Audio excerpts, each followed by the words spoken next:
સુરેન્દ્રનગરના રતનપર ખાતે ગુજરાત વિધાનસભાના નાયબ મુખ્ય દંડક તથા વઢવાણના ધારાસભ્ય જગદીશ મકવાણાના નિવાસ સ્થાને નૂતન વર્ષ નિમિત્તે સ્નેહ મિલન કાર્યક્રમ યોજાયો હતો।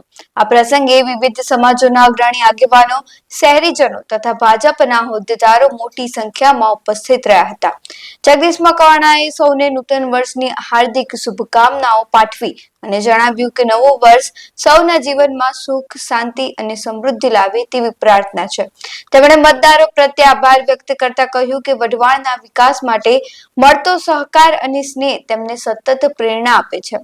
કાર્યક્રમમાં જિલ્લા ભાજપ પ્રમુખ હિતેન્દ્રસિંહ ચૌહાણ, જિલ્લા મહામંત્રીઓ, હોદ્દેદારો તથા કાર્યકરો ઉપસ્થિત રહ્યા હતા।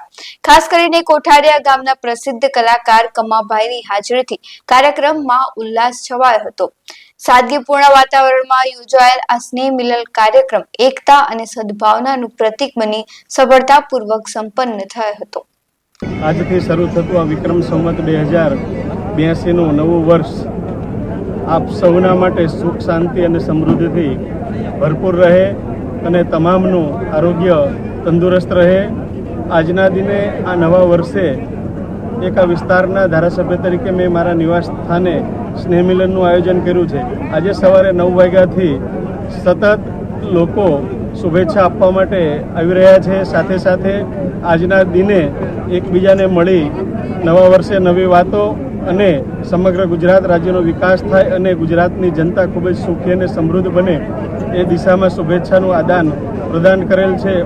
અને દેશના યશસ્વી વડાપ્રધાન આદરણીય શ્રી નરેન્દ્રભાઈ મોદી સાહેબનું સ્વપ્ન છે કે આ દેશને આઝાદી મળ્યાને 2047માં 100 વર્ષ પૂર્ણ થાય છે, ત્યારે આ 2047માં ભારત દેશ એ સંપૂર્ણ વિકસિત રાષ્ટ્ર બને અને એના માટે આ દેશ એક આત્મનિર્ભર બને અને આત્મનિર્ભરના મંત્રને સાર્થક કરવા માટે મારા દેશના જે નાગરિક ભાઈઓ બહેનોએ કારખાનાની અંદર બનાવેલી વસ્તુઓ હોય કે ઘરે બહેનોએ બનાવેલા ગૃહ ઉદ્યોગના માધ્યમથી જે વસ્તુઓ આપણી સ્વદેશી છે, આ સ્વદેશી વસ્તુઓ વાપરવાનો જ આ દિને સૌ નાગરિકોને હું હૃદયપૂર્વક અપીલ કરું છું।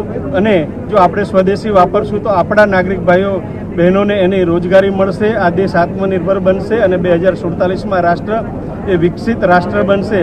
હર ઘર સ્વદેશી, ઘર ઘર સ્વદેશી આ જ મીડિયાના માધ્યમથી તમામ નાગરિકોને અને સુરેન્દ્રનગરના નગરજનોને હું હૃદયપૂર્વકની શુભકામનાઓ પાઠવું છું। નવા વર્ષના સૌને રામ રામ, સાલ મુબારક, જય માતાજી, જય શ્રી કૃષ્ણ, જય સ્વામિનારાયણ।